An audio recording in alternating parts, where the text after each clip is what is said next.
For Creamer Media's Polity, I'm Motsabi Hwane. Poet of the page Khulile Nxumalo joins me to discuss his latest anthology, fhedzi, which means only but almost nearly. What inspired the naming of this anthology, and then please give us an insight into its creative process as well as what the actual poem means. I did a first book of poems called 10 Flapping Elbows Mama, which was for my mother after she had passed away. And currently both my parents, my biological parents, have passed on. And I have a kind of a slightly difficult relationship with my vendor father because he didn't raise us, kind of did not participate in our raising. But as soon as I became older and as a man, I was asking myself questions of identity. I started searching out his family.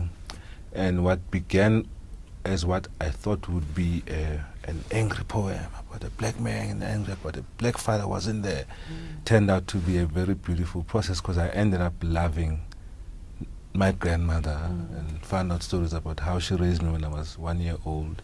So then I decided that then my second book of poems would be for my father, which means that it would have a curation around the Venda culture and then the title itself would be in Venda. But I mean, a lot of other things happen. I've got lovers in there, I've got all kinds of things. So it's also like really just a 10-year period since 2004 when I brought out my first book.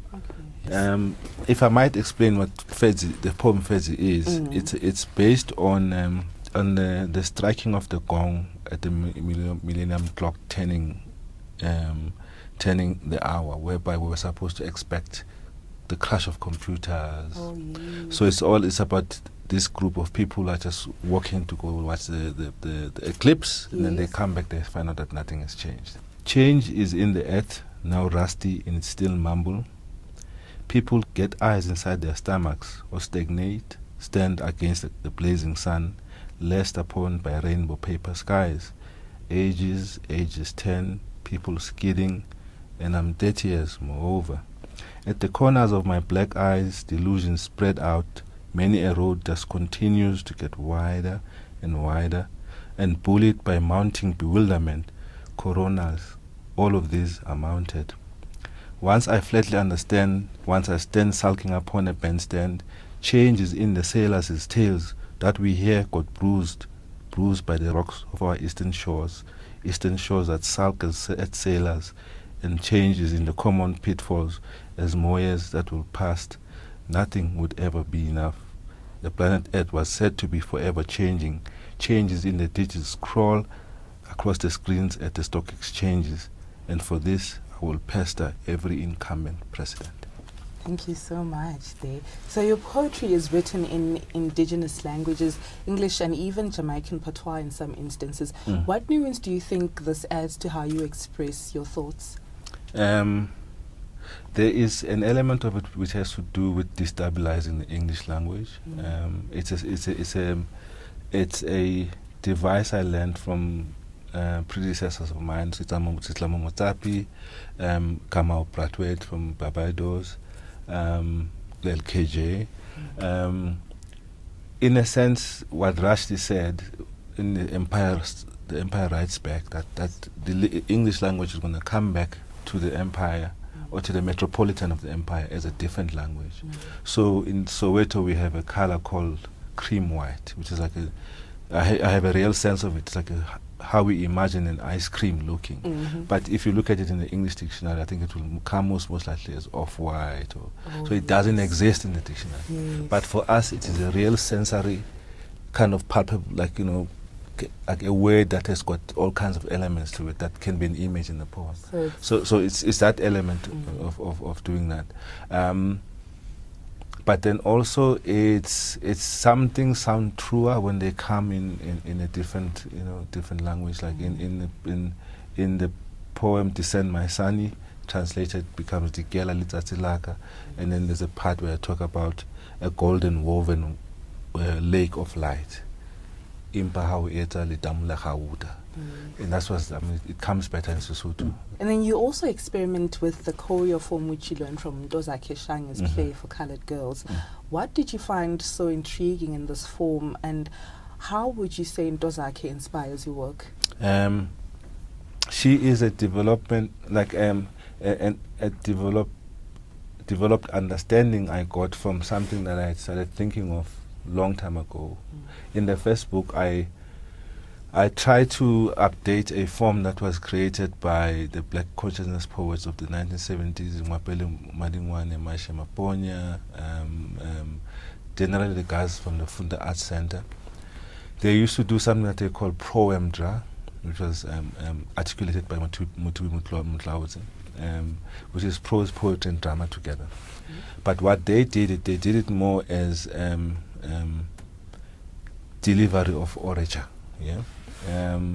And when I first saw the performance, I mean, after reading for Colored Girls, but then when I first saw the performance of how intricately linked the wording is to the dance movement, and in so much so that the emotion of the drama of the play, like the rape, of the pain of having a guy that you love, but you don't know if he loves you, and having to decide to leave him. I mean, that scene where she says, after so many days, I'm putting down this thing and I've decided to leave you. Like, what an amazing, like if you see one of those things. So for her, it was choreo poem, a poem. Choreography, interlinked. Into things. So, yes. So I'm doing a master's in dramatic arts where I'm looking at the theory behind poemdra and how it can be contemporized, made much more, what stylistic elements of it would be useful to adapt to today. So she has been an influence in that sense, but also in the same way like Kamau Bratwed or Sitlamo, in how the way that you speak becomes how you write things. How would you say your experience in documentary and film production has shaped your poetic gaze and subsequently the subject matter of your compositions? I have never seen a link yet, partly because I work for the salt mine. So I think, but I do think that more intensely when I did the film called The House of Credomuto, where I went through an intense process of composing the picture, composing the lighting of the picture, composing what would happen while she talks, driving to Kuruman, and then I think that gives you some extra edge to make your imagery more slicker, more sharper, and you can edit yourself like easier. You can know when it is becoming flowery, when you're saying more than it should, So I think editing film assists you to edit your own work. Okay. That's basically why. So you kind of like see it in a picturesque kind of manner. Much more intensely, yeah. But also you are able to cut it, cut the flow, manage the movement of emotion, imagine some music underneath, all of those things. And then your work has also been published in several literary journals, both in South Africa and abroad. Do you think that journals are significant to the refining of the craft of poetry? I think so. I mean, for us in South Africa as poets of the page to start with, but as I think even for the poets that perform their stuff first and then they want to see it in print, we face the immediate utterance from the publishers: it will not sell. So the thing that sort of keeps us going is to have some things that continue to publish even if they don't pay us, like Chimurenga, New Coin. It gives you a sense of when you're working on something, when you put it out there and it lives its own life, that it is finished and you can do other stuff.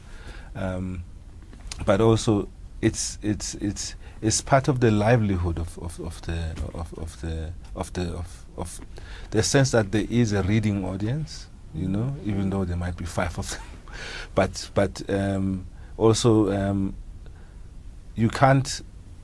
I mean, I had to wait 10 years before I did my second book, but quite a lot of the pieces in here had appeared in other journals and stuff.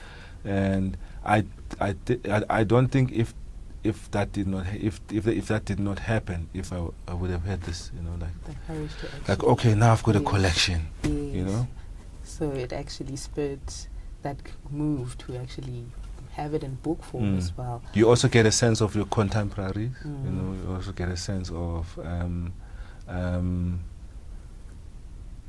you do have to read a lot to create. I imagine the same as filmmakers have to watch a lot of films to think. You also have to read lots of poems to get moved by a poet you don't know, to think about a different way to approach a subject matter that another person might have, also knowing that, this I must throw out, they've covered it before, What are your views regarding the poetry scene in South Africa in comparison to other places that you've visited abroad, and what strides do you think still need to be made, if there are any? I think we are lucky in the sense that we still look. There is no way that we will have the book club element of literature as a whole, or the tea thing, meeting and having scones and grey.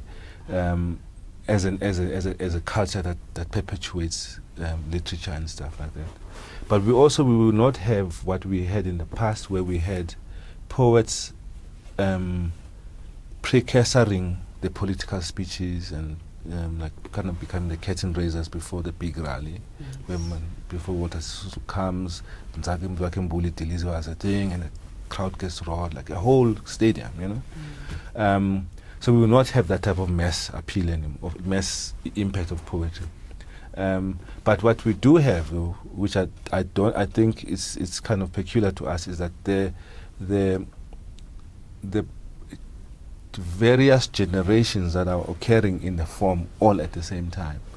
Like, for instance, when we're in Durban now, Professor Arisitas, who's been writing for years, and someone like Mandy Proficient, all on the same stage, with me and Lesego and others in between.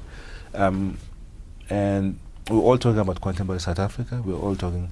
So there's that is a special thing that constitutes our, and I suspect our art world really. And that has to be kept going in various ways. Journals should try, and when they edit, they try and get like a generational mix when they do that. Festivals, try and do that. There is some element in which the spoken word and the written word and the performed word are always becoming one, because they're all talking to the people. So, so for me, that's the special thing that we must always be aware of, and hopefully is what will take us into the future as we get I've got a 10-year-old who I'm hoping will write poems too. Thank you so much once more for your time, Thank Khulile. you. Thank you. That was Khulile Nxumalo talking about his new poetry collection, fhedzi, and its creative process.